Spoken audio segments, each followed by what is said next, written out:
Peace, family. Today, I'm going to show you how to do a basic banishing spell.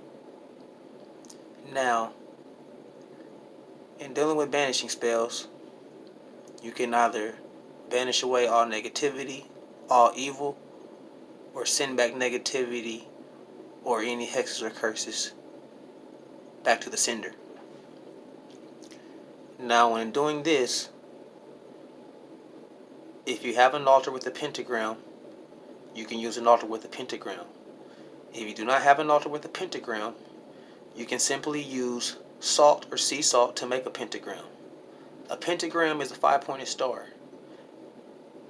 A pentacle is a 5-pointed star encircled. Why? Because spirit is center and circumference. So let's get it started. Step number 1. On this tutorial, you would like to make a pentagram. And now that I've given the difference between a pentagram and a pentacle, you know what a pentagram is and what it's used for. A pentagram can represent Mother Earth, and it can represent all the elements, and it is used for protection in witchcraft. So when doing and in doing a banishing ritual, you would like to put all of your elements down. So we will first start with spirit.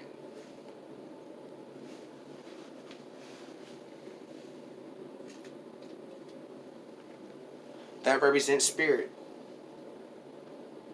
You would then like to go with the elements. If you want to call in the elementals, you would like to cast a circle. Unless you have a sacred space or a space that is consecrated, then you do not have to circle cast. But it is safer to cast a circle, so then that way when you call in the elementals, you can send them back and won't let anything else or any other entities into your circle.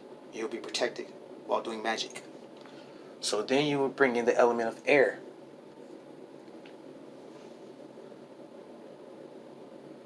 You would then bring in the element of earth. So we have spirit, air, and Mother Earth. You would then bring in the element of water. And you would then bring in the element of fire.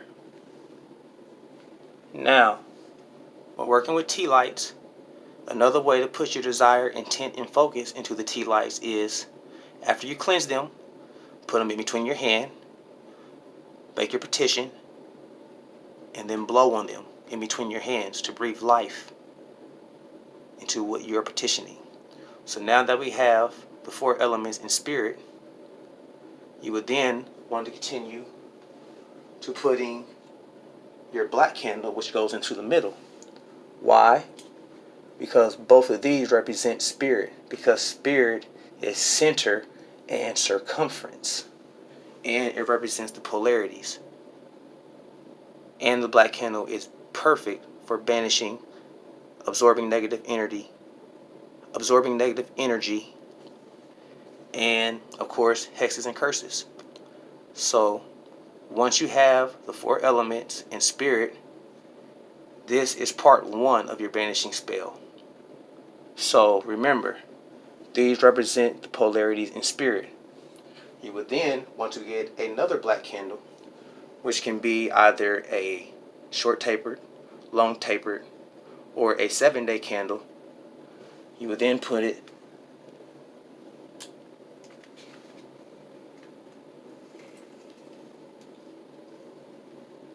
in front. Why? Because this is where you can put your petitions to what and who you want to banish away, or if you want to banish any negativity or negative energy surrounding you in your area away, or for whatever uses to absorb stagnant negative energy. Because the black candle can also be used for protection.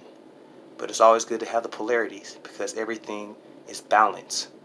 So once you have done that, you already have spirit, air, earth, water, and fire And spirit, which is also center and circumference, to have the polarities, your other black candle will represent the petition you would make of what you want to banish away, or it would also represent whatever elementals you work with.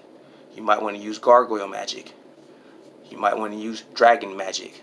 So, in the event of that, if you don't have dragons or gargoyles and you want to amplify the energy, amplify spirit,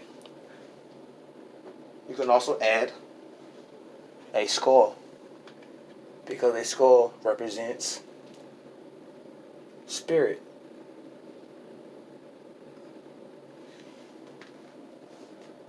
And that will protect you when doing magic. And to even amplify your magic even more, you can add correspondences to your elements. So if you have air, you can add sage or palo santos.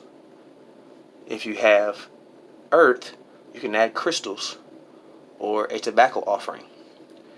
If you have the element of water, then of course you can put a chalice or a cup of water.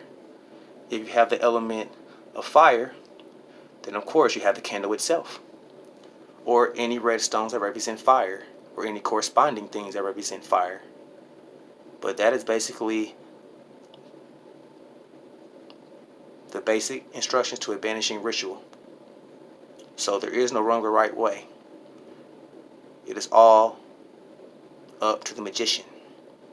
So remember, you can put a petition paper of what you want to banish away, or if not, you can carve it into the candle, or if not, you can speak it into your mind, which is a form of incense or air magic, which is very powerful because that uses visualizations.